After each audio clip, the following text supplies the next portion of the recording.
Let's go ahead and get started again. My name is George Ivy. I'm the North Carolina Development Director for the Blue Ridge Parkway Foundation. And as part of Black History Month and as part of the Foundation's ongoing efforts to advance diversity, equity, and inclusion, I'm very pleased to introduce and host Ajena Rogers, a Roanoke, Virginia native whose National Park Service career actually started on the Blue Ridge Parkway. She's also worked at Booker T. Washington National Monument, which is just 30 minutes from the Parkway, Valley Forge, and Independence National Historical Park. And since 2010, Ajena has served as Supervisory Park Ranger at Maggie L. Walker National Historic Site in Richmond, Virginia. Ajena, thank you so much for joining us today. You're welcome. Thank you, George. So let's start with your Blue Ridge Parkway experiences. Growing up in the Roanoke area, what are your first memories? Oh yeah, my first memories are being out in the backyard of my house and looking up at the mountains, because living in Roanoke Valley, we were surrounded by the mountains, and I could get a clear view of Mill Mountain from my backyard, and also the Roanoke Mountain right behind it. And we as a family would go up onto the mountains after Sunday church, because it was a really inexpensive way to get out and enjoy everything with our family. We loved going up and getting onto Roanoke Mountain and seeing the hang gliders go off of Roanoke Mountain. And also we could spot our house from there. So just being out on the trails and walking and everything like that, it was really great. But I really didn't have an idea that it was part of anything bigger, though. I just thought it was for us up there on the mountaintop with a whole lot of other people, but it was all ours. Loved it. So tell us how you started working on the Parkway, and in particular, tell the audience about Granny Foster. Yes, Granny Foster. Okay, well, first to tell you how I got started with being on the Parkway. As I mentioned, we would go up on Sundays after church and be out walking and being there on the trails and such. But I've got to say that I never even knew about park rangering at that time. It was the first time we really encountered a ranger there was when I was probably close to my last year in high school. And we had gone out on the trails while my dad stayed back. And he said that while we were gone, somebody came up and knocked on the window to make sure he was okay. And I said, I wonder what that was all about. Well, about a year later, after I graduated, I got a call from a high school teacher. And she said, hey, would you like to work this summer on the Parkway? Well, it was between my freshman and sophomore years of college, actually. And I said, okay, that sounds cool, but where's the Parkway? And I had to really come to the realization that it was the same place that I've been going all my life, that it was part of a large system, the National Park System. So I went up to Benton, the Benton Ranger District, interviewed for the job, and I got the job as a fee collection officer there, working at the Roanoke Mountain Campground. And that's what the job was saying.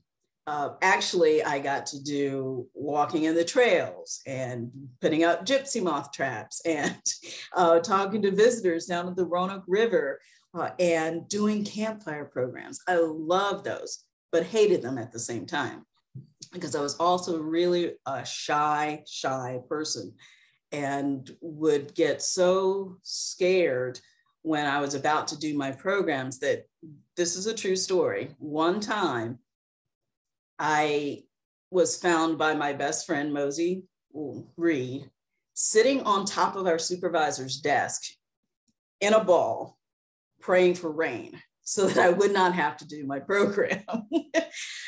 But eventually I came out of that. My first supervisor told me that if I didn't come out from being so shy, I would not be able to come back after my first year. And that really, really shocked me, and also shocked him because I started crying. But it made me realize how much I loved that summer job and I wanted to come back. And so my friend Mosey had been doing a program called Mountain Woman. And I would watch it again and again and again and again. And one day she turned to me and said, you know what? You could do this. You could tell the story of your family, your ancestors, so people who are African-American who live in the mountains. So about this time, there was more research coming forward. There had been the Blue Ridge Folklife project. I don't know if you're familiar with that, but they were going and interviewing those who had grown up in the mountains who were African-American and talking about their life stories. And she said that I could do that. I could use my voice to talk about that experience. And my first reaction was, no, not me. Because first of all, if I can say it this way, I had grown up in Roanoke. I had gotten a really good education and was surrounded by successful African-Americans all my life. But I always, as a kid, had bought into the stereotypes. First of all, stereotypes of mountain people, something straight off the Beverly Hillbillies. And then the stereotypes of African Americans that, you know, they were all about rap and hip hop, or the stereotype of just being like Aunt Jemima or Uncle Ben. But when I started working with Mosey, she started pointing out that the people that I grew up around, they weren't like that. So why not tell that truth, tell my story? And with that, I ended up creating a story called Granny Foster, which is a composite character of the people that I grew up with, or the women, particularly at church, and my mom and my grandmother who helped raise me. The stories that my grandmother Kason would tell as we sat on the side porch and we could see the mountains in behind. And she would tell us the stories of growing up in South Carolina. And using her storytelling techniques and the stories that were in the research from the Blue Ridge Folklife project, and then the stories of the women who had grown up in the mountains themselves and were in church with me every single day, forming me, helping me. I found that voice. I found that Granny Foster could tell the story of being a little one growing up in the mountains, what it was like to be a young adult there, and then look back in her past and speak from the experiences of grandmother, the good times and also the tough times. And by creating that character, I found a strength inside myself that I didn't realize I had. And the other aspect of it was I suddenly realized that there were people who wanted to hear those stories. They didn't know it, that they wanted to hear it. But once I started doing the program, I found there were a lot of people who were so interested in seeing it. And I got invited to go places and do the program, even down in Asheville one year, and traveled out to Tennessee and did it for the Forest Service. So Granny Foster became my way of opening up and speaking up about the Black experience, and to really reach an audience in a different way that I didn't know I had the power to do. Very nice. And how many years did you spend on the Parkway? Well, I did 5 summer seasons and then a winter season, because towards the end of my seasonal time there, I was a co-op student. So got onto the path of becoming a park ranger, leaving I was at JMU to study physics and become a physics major to become a physics teacher. But that summer in the campground really shifted my whole career path. And so I spent those seasons there on the Parkway. Then I left for about 2.5 years to try other things to see if there was something else that was better for me, but came right back in the summer of '91 and finished out there until I got the job at Booker T. Washington National Monument. So Park Service is it. Park Service is what I do. Very true. You've gone on not only Booker T. Washington, but also Valley Forge, Independence, and of course, Maggie Walker now. So I've certainly not been to any of those other sites. I'm not sure that I've been to any of them, to be honest. But so what are some of the Black history stories at those sites that would most surprise most visitors? Okay, yeah, that's a great question to ask, because I was doing a lot of first-person interpretation. So that means portraying a person of the past. And so I created Granny Foster, as I already mentioned. Then when I was at Booker T. Washington, I did Rachel Hatcher Remembers, using the words of Booker T. Washington to tell what it was like to be enslaved on a plantation or a farm in the Piedmont area. But then when I got to Independence Park and Valley Forge, that was when I really got to expand a little bit, because people may have expected to hear about the Black experience when they got to Booker T. Washington, but not so much when they were at Independence Park or at Valley Forge. They didn't realize that the extent of what African Americans had contributed during the American Revolution. It's funny sometimes that when I would be at Valley Forge in full, 18th century camp follower garb, demonstrating, just doing third person, showing what life was like at the camp or at the encampment, people would come up and they say, they had women back then? They phrase it just like that.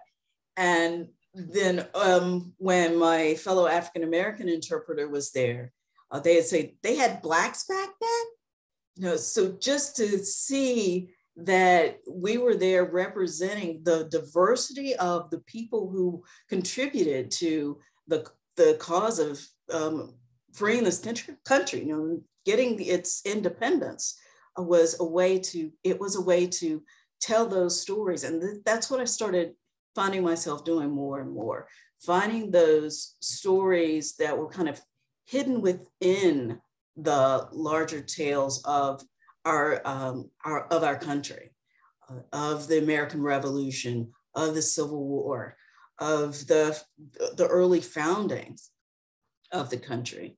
And I think that's what's kind of surprising, because I had studied so much or putting these characters together that I knew it. It always surprised me what people didn't know.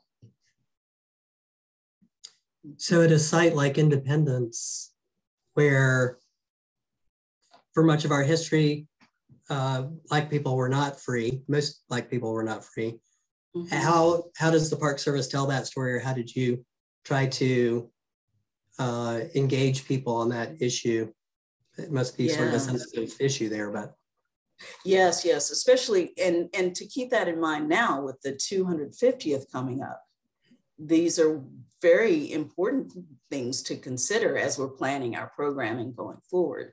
And Independence Park has been doing it for a very long time themselves, because the Rangers were pushing that narrative forward. The Rangers that I was with there in late 94 to early 97, they were planning programs that included talking about the African-American experience within the city of Philadelphia during revolutionary times. But it's also always there, because one way to loop that in is to talk about the Liberty Bell. All the people were coming to visit the Liberty Bell, to proclaim liberty to all the land, to all the inhabitants thereof. And I can't remember, I can't believe I can remember that just like that. But that phrase comes from the book of Leviticus, and that's around the top of the bell. And the bell was used as a symbol for abolition, that it would say to free those who were enslaved. It became a rallying cry. That's how it became known, not just as the State House bell, but as the Liberty Bell. It became a symbol of freedom. And later, it becomes a symbol a replica of it, becomes a symbol of women's right to vote for the suffrage movement. And a copy of that bell is at Valley Forge. So symbols of freedom, of all of that.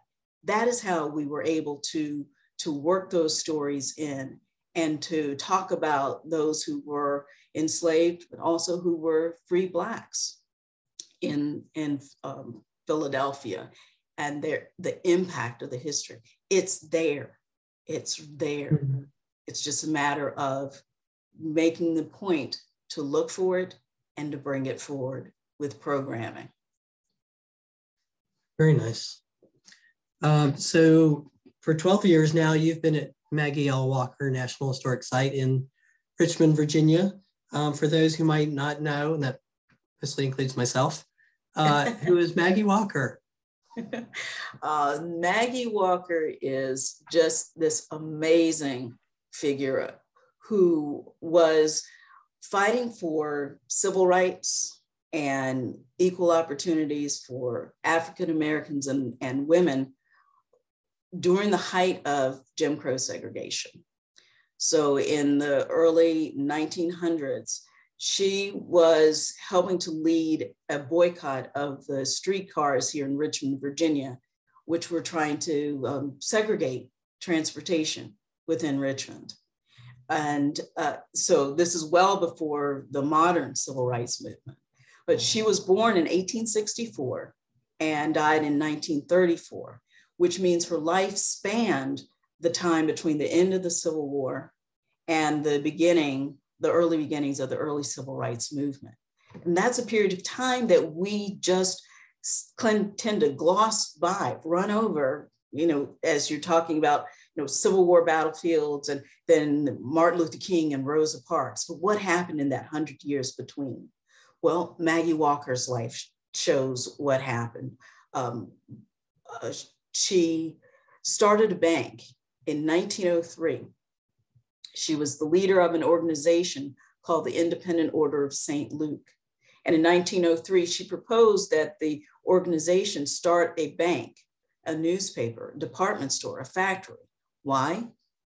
Because the rights that had been granted to those who were newly freed after slavery had slowly been stripped away bit by bit, first by custom, then by law. That it made it legal to discriminate against a person. It made it legal to also keep a person, a woman, sort of circumscribed in the sphere of home rather than in the public sphere, even if they wanted to get out, to do different things, to live up to their full ability. They were hemmed in these ways. So Maggie Walker, with the organizations that she was involved in, and with just her sheer strength and her deep faith, was able to push forward the fact that people should be allowed to live up to the potential that they have. And if you can't do it through means such as voting, which had been stripped away, you do it through economic means, and you do it through education. So now we have this wonderful national park site completely dedicated to Maggie Walker, and in which we talk about the times of segregation and how do you fight back when it seems like you are powerless, and to examine race relations for students from first grade through high school and college and lifelong learners. That's the power of what we do. And we have such a great team of people here to do that. I'm just so proud of my colleagues and the job that we do. Nice. Let me ask you a question we didn't discuss. Oh boy. But you mentioned education as a tool. So Booker T. Washington was certainly a leader in education with later forming the Tuskegee Institute. And as we did discuss on another call before this, I just finished listening to Up From Slavery, his autobiography. what do you think he would make of things today compared to his times back then? Okay, well, I can say this, that both he and Maggie Walker were contemporaries. He was just a few years older than she was. So have looked at what they might think about these times. And also Mary McLeod Bethune, I'll put her name in there too. And what their viewpoint was for their own times is summed up by something Mary McLeod Bethune said, that if our ancestors could get through slavery, the hard times of that, it is our turn to get through these times. And that's the kind of concept that I take. I look back at what they did, what they went through, and how they found the strength and community to move forward and combat the issues that were confronting them at their time. And they knew that the things would not be solved right away, but making steady progress is what the goal was. So I think they would just encourage us to keep coming together to bring that progress forward, knowing that every time there's a step forward, there's going to be pushback, because we're humans, we're human beings. And you just have to keep that eye on raising up the next generation to continue the struggle beyond what you're doing. So I think that's what they might say. But another part of it is that also being individuals, you would have Booker T. Washington would have a particular way he would handle it. Maggie Walker might have a slightly different way. Bethune, another way. Du Bois, another way. I'm naming all these names because one thing we also need to remember is that no community is a monolith. It takes all the voices to come together, to compromise, to figure out the best path forward. And they're not always going to agree. Sure. I am going to go ahead and mention National Park Service has just put up a whole webpage just about you, which is just a great compilation of text, picture of you with a 1980s park ranger car, and some video clips and some oral history. It's a magnificent one, and we've posted that in the chat for people who are looking.